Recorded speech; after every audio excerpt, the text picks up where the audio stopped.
La Commission économico-financière et des contrôles budgétaires vient de présenter à la plénière de ce mardi 29 octobre 2024 son rapport sur la loi des finances, si la loi rectificative des finances, exercice 2024 et la loi de reddition des comptes, exercice 2023. Après avoir posé un diagnostic sans complaisance de deux lois, la Commission a recommandé la mise sur pied d'une commission d'enquête parlementaire sur la mobilisation des recettes de l'État et sur l'exécution du budget, exercice 2023. En effet, il a été relevé plusieurs fautes de gestion, dont le décaissement des fonds de l'État en procédure d'urgence, facilitant ainsi le détournement massif des fonds de l'État, l'opacité de la procédure de passation des marchés publics. Merci beaucoup. Au fait, c'est un travail d'équipe. Le président de l'ECOFIN que je suis, j'ai certes coordonné l'équipe. Nous avons donné des orientations que nous avons reçues de notre bureau, mais le gros du travail a été fait par nos collègues députés, membres de la commission, que je remercie beaucoup. Également, nous étions appuyés par des experts du gouvernement. Vous avez le ministère du Budget et des Finances qui accompagne aussi avec leurs experts. En fait, c'est un gros débat. C'est un débat entre le peuple et ceux qui sont censés le gérer. À côté de ça, il y a également un appui important que j'ai omis de citer, l'appui de l'administration de l'Assemblée nationale. Nous avons des hommes et des femmes qui sont suffisamment modestes, qui nous ont aidés dès l'entame de cette législature à faire un travail de qualité. Si vous avez vu les collègues députés le voter facilement comme ça, sans débat, c'est parce que nous avons été objectifs et sincères. Nous avons posé le diagnostic qu'il fallait. Nous n'avons pas ménagé quelqu'un quelque part. Et les collègues se sont trouvés devant une situation de sincérité et sans débat, ils ont voulu l'adopter et donner la chance à l'option que nous avons levée. Celui de mettre en place une commission parlementaire qui pourra mener une enquête. Vous savez, le budget de l'État tel que voté, s'il est exécuté de manière sincère, avec une orthodoxie de gouvernance, s'il est totalement exécuté, le Congo ne sera pas ce qu'il est. Le chef de l'État, à travers une vision claire, à travers les 6 piliers qu'il a déclinés, on donne des moyens pour cela. Mais vous trouvez qu'il y a des postes de dépenses qui ont connu des dépassements, alors que les secteurs vitaux et sensibles connaissent un taux d'exécution extrêmement faible, 2%, 1%, au profit des études qui en réalité ne donnent rien, au profit des investissements qui prennent pour la plupart 70% des études. Donc en réalité, c'est à nous, Congolais, de nous lever et dire que le budget en soi, c'est une expression chiffrée d'une volonté politique. Le chef donne des orientations, le budget est voté, mais l'exécution ne suit pas. Et nous avons reçu des orientations claires de la part de notre bureau pour que nous soyons une commission qui va veiller, une commission qui va, grâce aux états d'exécution du budget, nous pourrons suivre au fur et à mesure. Nous n'allons plus subir les événements en aval.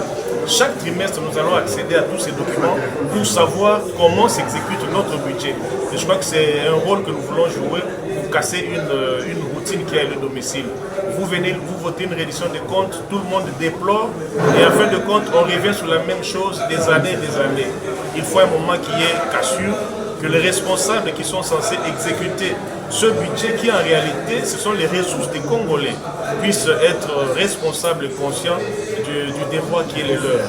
Vous avez remarqué une gabegie financière dans l'étude de l'examen de ces deux commissions. Quelle finalité donnez-vous aux enquêtes parlementaires? D'abord, les enquêtes auront comme finalité d'établir la vérité et tirer les conséquences de certaines responsabilités qui seront établies. C'est vrai, nous avons affaire à un nouveau gouvernement, il y a le principe de la continuité des services publics, certes, mais quelque part, il y a aussi les responsabilités individuelles qui doivent être engagées. Ce n'est pas normal que le chef de l'État met un programme important, celui des 145 territoires, le PNL 145 territoires, des ressources qui sont allouées, mais les ressources qui ne sont pas consommées par ce programme. Et à côté, vous avez des trous noirs, vous avez des postes de dépenses qui en réalité ne disent rien. Biens matériels, services, construction de quoi, dans les constructions vous avez des études. Tout ça nous interpelle, nous, élus du peuple, nous qui sommes les gardiens, n'est-ce pas, des recettes ou des avoirs du peuple, pour que nous puissions en savoir plus. Et nous reviendrons pour que des décisions soient prises. nous sommes tous à pleine conscience que la guerre qui déchire à l'est de la RDC doit faire l'objet de notre cheval de bataille. Donc le budget doit tenir compte de ce que nous avons comme problème, surtout la guerre, et le développement viendra après.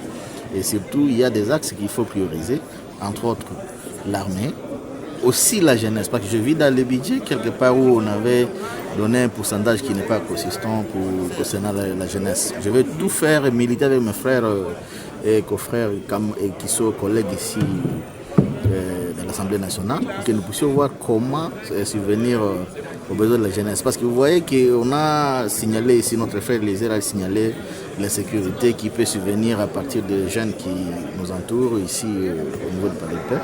C'est parce que l'État n'a jamais été conséquent en ce qui concerne la budgétisation de la jeunesse.